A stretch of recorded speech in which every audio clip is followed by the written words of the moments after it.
Download करें Amar Ujala app और पाएं खबरें लगातार। चीन की कथनी और करनी में अंतर का लंबा इतिहास रहा है। चाहे साल 1962 का युद्ध हो या फिर उसके बाद का लगभग 6 दशक का लंबा समय, इस दौरान वास्तविक नियंत्रण रेखा यानी LAC को लेकर चीन हमेशा अपनी भूमिका में बदलाव करता रहा है। साल 1962 में युद्ध से पहले चीन ने लगातार बातचीत के जरिए सीमा विवाद सुलझाने की बात करता रहा, मगर नवंबर में अचानक बिना चेतावनी ही उसने हमला बोल दिया। इस हमले में चीन के भारतीय भूभाग पर अपने दावे से भी ज्यादा हिस्से पर कब्जा कर लिया। इसके बाद LAC पर विवाद बनाए रखने के लिए लगातार अनर्गल बातें करता रहा। जहां तक इस युद्ध की बात है तो 1913 में ही भारत और तिब्बत के बीच सीमा को लेकर सहमति बनी थी। इस सहमति के आधार पर तैयार मैकमोहन लाइन पर दोनों देशों ने सहमति भी दी थी। हालांकि भारत की आजादी के बाद चीन ने पहले तिब्बत पर कब्जा किया, फिर भारतीय भूभाग पर दावा जताना शुरू किया। हमले से पहले चीन ने जिन इलाकों पर दावा बताया, लद्दाख क्षेत्र में उससे भी अधिक भूभाग पर कब्जा कर लिया। आइए आपको बताते हैं कि चीन से जुड़ा ये डोकलम विवाद क्या रहा। डोकलम विवाद जो भूटान का हिस्सा है, वहां चीन ने सड़कें बनाने की कोशिश की। समझौते के मुताबिक चीन को क्षेत्र में सड़क बनाने का हक नहीं था। वो महज भारत पर सामरिक बढ़त हासिल करने के लिए ऐसा कर रहा था। हालांकि भारत के हस्तक्षेप और कड़े रुख के बाद चीन को अपने कदम पीछे खींचने पड़े। चीन दूसरे देशों की संप्रभुता का सम्मान करने की बात करता रहा है, मगर उसे भारत द्वारा अपने हिस्से में LAC तक रोड सहित अन्य निर्माण कार्यों पर आपत्ति है, जबकि चीन LAC की दूसरी तरह पहले ही हर तरह के निर्माण कार्य कर चुका है। सीमा विवाद पर चीन हमेशा अलग अलग हिस्सों पर अपना दावा जताता रहा है। इस बार भारत ने विवादित हिस्सों पर अपने दावों पर जब आधिकारिक तौर पर दर्ज कराने की मांग की तो चीन मुकर गया।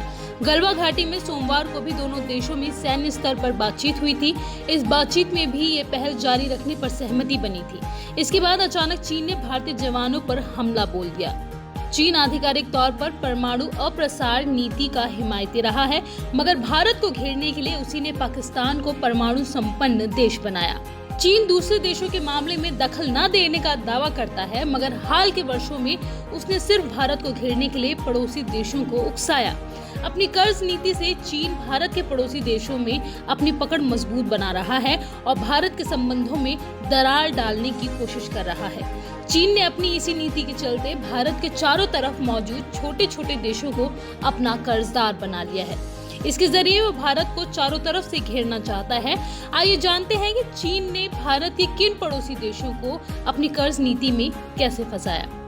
श्रीलंका।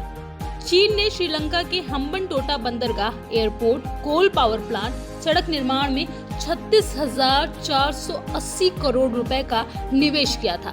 2016 में ये कर्ज 45,600 करोड़ रुपए हो गया। श्रीलंका ये कर्ज नहीं चुका सका।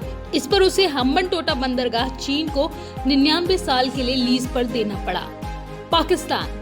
पाकिस्तान ने चीन के CPEC प्रोजेक्ट में 4.56 लाख करोड़ रुपए का निवेश किया है। इसकी बड़ी रकम कर्ज के तौर पर है। इसकी ब्याज दर 7% है। चीन पाकिस्तान के ग्वादर पोर्ट के पास नौसेना का बेस बनाना चाहता है। बांग्लादेश। चीन ने बांग्लादेश से BRI प्रोजेक्ट में समझौता किया था। चीन ने बांग्लादेश में 2.89 लाख करोड़ रुपए लगाए हैं। नेपाल। चीन ने नेपाल के रसुआ में पन बिजली प्रोजेक्ट शुरू किया है। ये तिब्बत से 32 किलोमीटर दूर है। इसमें चीन ने 950 करोड़ रुपए लगाए हैं। मालदीव ने 2016 में 16 द्वीपों को चीनी कंपनियों को लीज पर दिया था। अब चीन इन द्वीपों पर निर्माण कार्य कर रहा है ताकि हिंद महासागर, अरब सागर और बंगाल की खाड़ी के आसपास होने वाले अंतर्राष्ट्रीय व्यापार और भारत पर नजर रख सके। अमर उजाला.com